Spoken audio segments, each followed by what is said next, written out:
Gyanodaya channel प्रस्तुत करता है पाठ्य पुस्तक गणित मेला कक्षा 3 पाठ 10 कक्षा में आनंद। बच्चों, पिछली कक्षा में हमने लंबाई के अमानक मात्रक जैसे बालिश, कदमों या किताब के द्वारा किसी वस्तु को नापना सीखा था। इस पाठ में हम लंबाई को मानक मात्रक मीटर के द्वारा नापना सीखेंगे। कक्षा 3 के बच्चे कक्षा में समारोह की तैयारी कर रहे हैं। चित्र को देखिए, चित्र के आधार पर चर्चा कीजिए और बताइए आप इन प्रश्नों का उत्तर कैसे देंगे। चित्र में दिखाई गई विभिन्न गतिविधियां कौन सी है? कुछ बच्चे बोर्ड को सजा रहे हैं, एक लड़की दरवाजे की लंबाई माप रही है, जबकि दो बच्चे मेज की लंबाई को माप रहे हैं। शैली दरवाजे की ऊंचाई कैसे पता करती है? शैली दरवाजे की ऊंचाई पैमाने से नापकर पता करती है। लीना और आदि एक ही मेज की लंबाई मापने के लिए अपने अपने बालिश का उपयोग करते हैं। क्या उन दोनों की माप समान होगी? नहीं। सबसे लंबी चोटी वाले बच्चे के ऊपर गोला बनाइए। कक्षा में कागज की उन डोरियों पर सही का निशान लगाइए जो खिड़की की ऊंचाई जितनी लंबी है। तो खिड़की की ऊंचाई जितनी लंबी डोरी दरवाजे के पास लगी है और दरवाजे के पास जो मेज रखी है उस पर लगी है। कक्षा की दोनों दीवारों के बीच की दूरी का पता लगाइए। आपने इसे कैसे पता किया? आप अपने कदमों द्वारा, पैमाने द्वारा और बालिश द्वारा इस दूरी का पता लगा सकते हैं। चित्र में उन सभी तरीकों को पहचानिए जिनका उपयोग बच्चे लंबाई मापने के लिए कर रहे हैं। तो लंबाई मापने के लिए बच्चे डोरी, पैमाने, बालिश का उपयोग कर रहे हैं।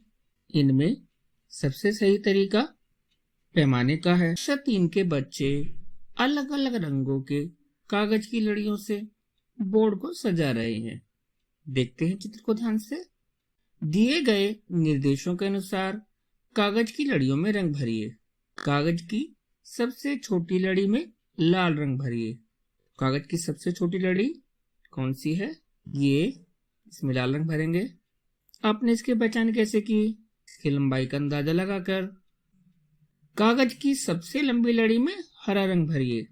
तो सबसे लंबी लड़ी कौन सी है? बिल्कुल सही, ये, इसमें हरा रंग भरेंगे। हरे बोर्ड के किनारों को सजाने के लिए रंगीन कागज की और कितनी लड़ियों की आवश्यकता होगी?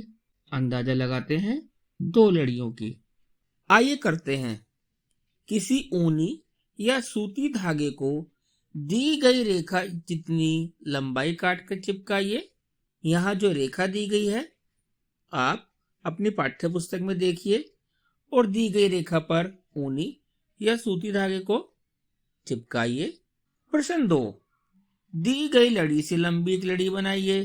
यहाँ एक लड़ी दी गई है, आपको इससे लंबी एक लड़ी बनानी है। प्रश्न 3, शैली और आदि ने जो सजावटी लड़ी पकड़ रखी है उससे छोटी एक लड़ी बनाइए। तो इस लड़ी को देखिए और इससे छोटी एक लड़ी इसके नीचे बनाइए। प्रश्न 4, चित्र में दिखाए गए चेहरे पर मूंछ का दूसरा आधा हिस्सा बनाइए जो बनी हुई आधी मूंछ जितना लंबा हो। तो जितनी लंबाई की आधी मूंछ बनी हुई है उतनी लंबाई की ही एक आधी मूंछ दूसरी तरफ बनाएंगे। प्रश्न 5, लड़ियों को देखकर आदि को सबसे लंबी लड़ी चुनने में मदद कीजिए। तो बच्चों, आपको कैसे पता चला? इसके अंदर फूलों को गिनिए।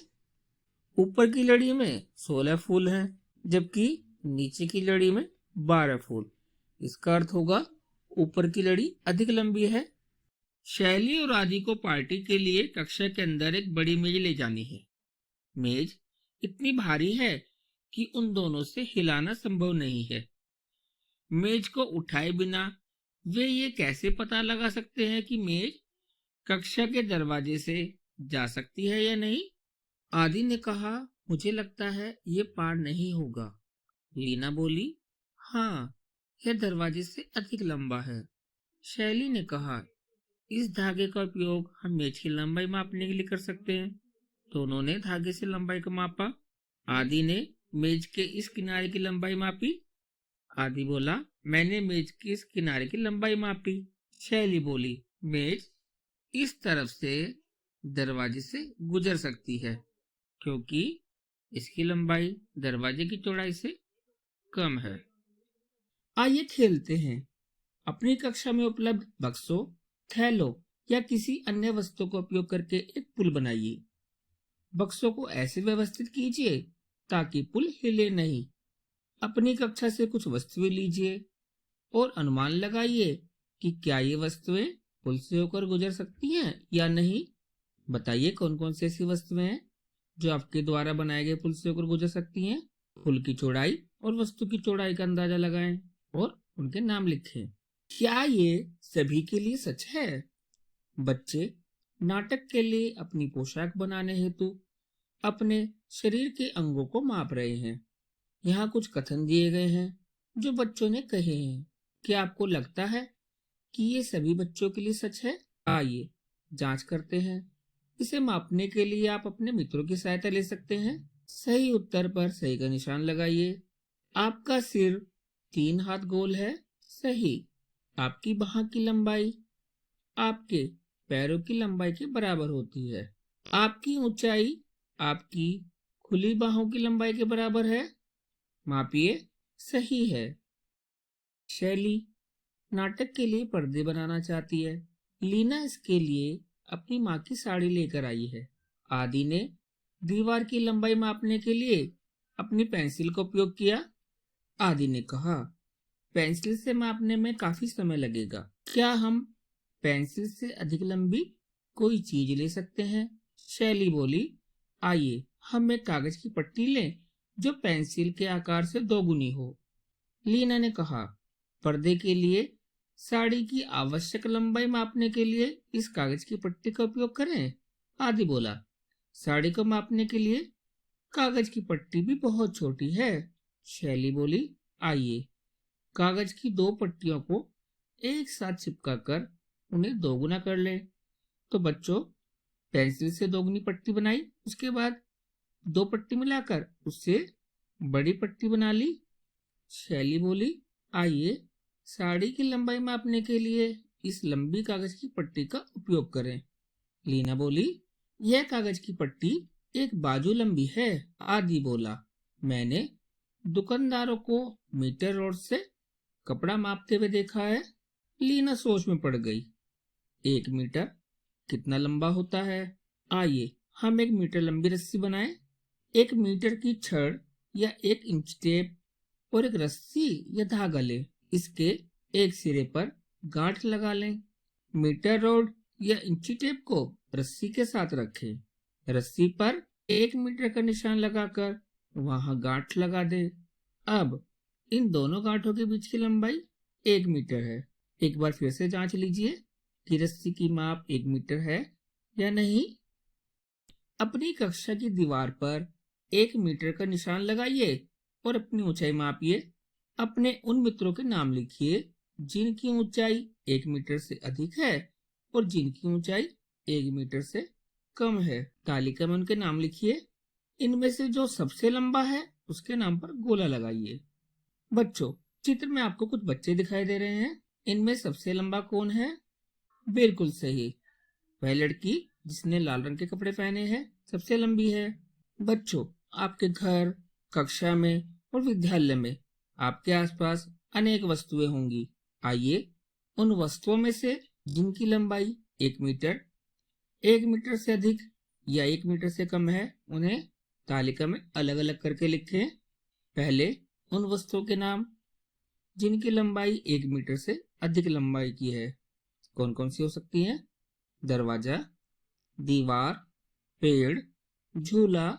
1 मीटर से कम लंबाई की वस्तुएं बोतल, बैग, पेंसिल, गमला।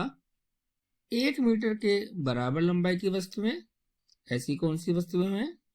डेस्क। दरवाजे की चौड़ाई बिल्कुल सही। बच्चों हमें अगर मीटर से छोटी वस्तुएं नापनी हो तो कैसे नापेंगे? आइए देखते हैं। यह 1 मीटर लंबी रस्सी है। इसे आधा मोड़िए। अब ये कितना हो गया? आधा मीटर। इसे फिर से आधा मोड़िए। अब यह 1/4 मीटर लंबा है। इस तरह से हम 1 मीटर को मोड़कर आधा मीटर और 1/4 मीटर लंबाई की वस्तुओं को भी नाप सकते हैं। जैसे यह जार आधा मीटर लंबा है।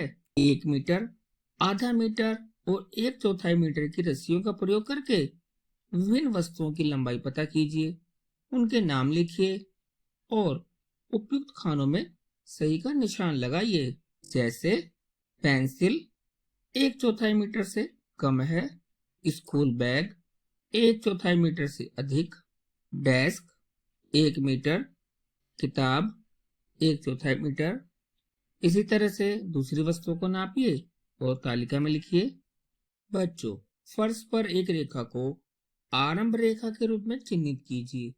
फिर इस आरंभ रेखा से 1 मीटर की दूरी पर दूसरी रेखा को चिन्हित कीजिए। आरंभ रेखा पर खड़े होइए और कूदिए। उन बच्चों के नाम लिखिए जो 1/4 मीटर, आधे मीटर और 1 मीटर से अधिक लंबी छलांग लगाते हैं। आइए करते हैं। 1 मीटर लंबी रस्सी या पट्टी का उपयोग करके अपने शिक्षक या माता पिता की ऊंचाई मापिए। प्रश्न 2, अनुमान लगाकर 1 मीटर लंबा ऊन या धागा काटिए। अब 1 मीटर रस्सी की सहायता से पता कीजिए कि इसका अनुमान सबसे नजदीक है। याद है ना बच्चों, मीटर रस्सी कैसे बनाते हैं। प्रश्न 3, 1 मीटर लंबी रस्सी को 4 बराबर टुकड़ों में काटिए। आपने रस्सी को कितनी बार काटा? बिल्कुल सही, 3 बार। 1 मीटर रस्सी में आपके कितने कदम आते हैं? 2, कक्षा की दीवार का एक किनारा कितना लंबा है? यह जानने के लिए 1 मीटर रस्सी का उपयोग कीजिए, नाप कर देखिए और अपने अध्यापक से साझा कीजिए।